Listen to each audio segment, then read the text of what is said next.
everybody. Welcome to the stream. It's a good day.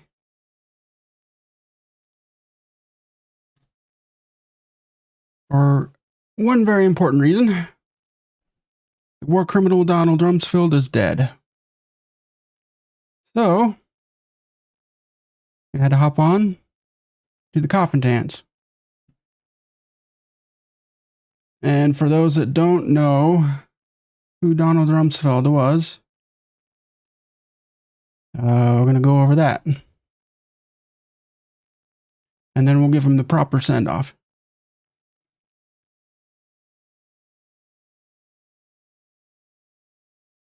Okay. All right, my mic is working today. So the first article we're going to look at here is the war crimes case against Rumsfeld by counterpunch.org. And that just goes over one of the many reasons why he was such a horrible, horrible person in this world. So the article reads, as the Democrats took control of the House of Representatives and were on the verge of taking over the Senate, George W. Bush announced that Donald Rumsfeld was out and Robert Gates was in as Secretary of Defense. When Bush is being run out of town, he knows how to get out in front of the crowd and make it look like he's leading the parade. The Rumsfeld-Gates swap is a classic example. The election was a referendum on the war. The dramatic results prove that the overwhelming majority of people in this country don't like the disaster Bush has created in Iraq. So rather than let the airwaves fill up with beaming Democrats and talk of the horrors of Iraq, Bush changed the subject and fired Rumsfeld. Now, when the Democrats begin to investigate what went wrong, Rumsfeld will no longer be the controversial public face of the war. Rumsfeld had come under fire from many quarters, not the least of which was a gaggle of military officers who had been clamoring for his resignation. Bush said he decided to oust Rumsfeld before Tuesday's voting, but lied to reporters so it wouldn't affect the election. Putting aside the incredulity of that claim, Bush likely waited to see if there would be a changing of the legislative guard before giving Rumsfeld his walking papers. If the GOP had retained control of Congress, Bush would probably have retained Rumsfeld. But in hindsight, Bush has to wish he had ejected Rumsfeld before the election to demonstrate a new direction in the Iraq war to angry voters. Rumsfeld's sin was not in failing to develop a winning strategy for Iraq. There is no winning in Iraq because we never belonged there in the first place, which is true. And Rumsfeld was one of the primary architects of the Iraq war, which I think is in this other article. The war in Iraq is a war of aggression. It violates the United Nations Charter, which only permits one country to invade another in self-defense or with the blessing of the Security Council. Donald Rumsfeld was one of the primary architects of the Iraq War. Okay, yeah, right there. On September 15, 2001, in a meeting at Camp David, Rumsfeld suggested an attack on Iraq because he was deeply worried about the availability of good targets in Afghanistan.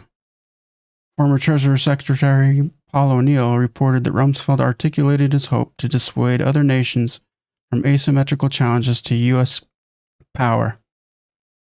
Rumsfeld's support for a preemptive attack on Iraq matched with plans for how the world's second-largest oil reserve might be divided among the world's contractors, made for an irresistible combination. Ron Susskind wrote after interviewing O'Neill, Rumsfeld defensively sought to decouple oil access from regime change in Iraq when he appeared on CBS News on November 15, 2002. In a Macbeth moment, Rumsfeld proclaimed the United States' beef with Iraq has nothing to do with oil, literally nothing to do with oil. The Secretary doth protest too much. Prosecuting a war of aggression isn't Rumsfeld's only crime. He also participated in the highest levels of decision-making that allowed the extrajudicial execution of several people.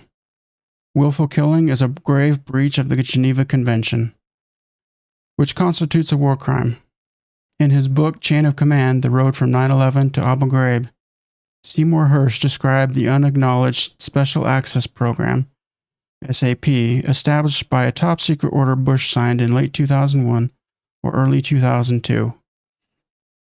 It authorized the Defense Department to set up a clandestine team of Special Forces operatives to defy international law and snatch or assassinate anyone considered a high-value al-Qaeda operative anywhere in the world. Rumsfeld expanded SAP into Iraq in August 2003.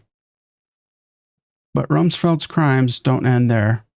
He sanctioned the use of torture and cruel, inhuman, and degrading treatment, which are grave breaches of the Geneva Conventions, and thus constitute war crimes.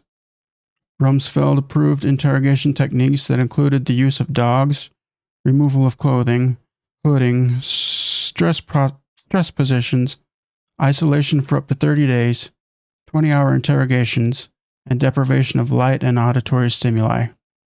According to Seymour Hersh, Rumsfeld sanctioned the use of physical coercion and sexual humiliation to extract information from prisoners. Rumsfeld also authorized waterboarding, where the interrogation induces the sensation of imminent death by drowning. Waterboarding is widely considered a form of torture, which I don't know why they word it that way. Widely considered, no, it is a form of torture.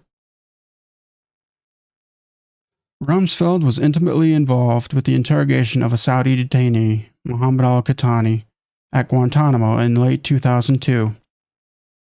General Jeffrey Miller, who later transferred many of his harsh interrogation techniques to Abu Ghraib, supervised the interrogation and gave Rumsfeld weekly updates on his progress.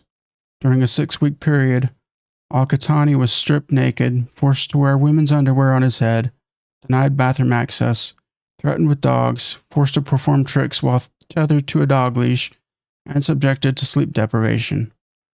Al-Qahtani was kept in solitary confinement for 160 days. For 48 days out of 54, he was interrogated for 18 to 20 hours a day. Even though Rumsfeld didn't personally carry out the torture and mistreatment of prisoners, he authorized it.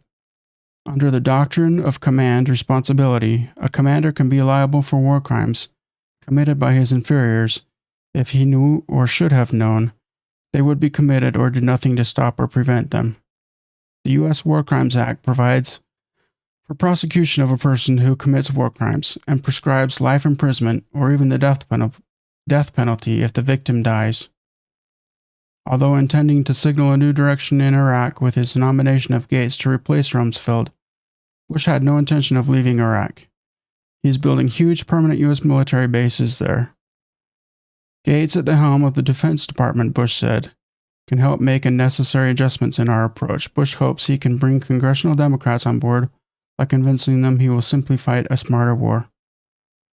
But this war can never get smarter. Nearly 3,000 Americans, now these numbers are older, so it's up from here, but nearly 3,000 American soldiers and more than 650,000 Iraqi civilians.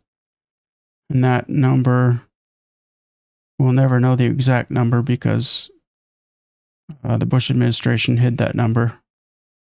But that we know of, at least 650,000 and probably over 1 million Iraqi civilians died. And tens of thousands have been wounded. Our national debt has skyrocketed with the billions Bush has pumped into the war. Now that there is a new day in Congress, there must be a new push to end the war. Okay, so that's older info. And the war criminals must be brought to justice, beginning with Donald Rumsfeld. And so he died, unfortunately, before being brought to justice. And not like that he was ever going to be brought to justice, because we fucking suck. But nevertheless, the war criminals who are still alive must be brought to justice. And at the time this article was written, the Center for Constitutional Rights, the National Lawyers Guild, and other organizations asked the German federal prosecutor to initiate a criminal investigation into the war crimes of Rumsfeld and other Bush administration officials, although Bush immunized his team from prosecution in the ICC. They could be tried in any country under the well-established principle of universal jurisdiction. Donald Rumsfeld may be dead, but he will not be out of mind. And then I think this article, which is a good article, goes into more detail about how Rumsfeld actually set up the torture program, wherein we tortured people in just ruthless, brutal ways, and the ways in which he sought to cover it up. That's also on counterpunch.org. It's called How Rumsfeld Micromanaged Torture. So, with that, a war criminal is dead. He escaped justice here. I wish they would go after the ones that are still alive. But like I said, and like this other article said, Bush immunized his team for prosecution in the ICC. And then, of course, Obama did the same, and Trump. So, we're going to give Donald Rumsfeld the appropriate send-off, the Margaret Thatcher send-off,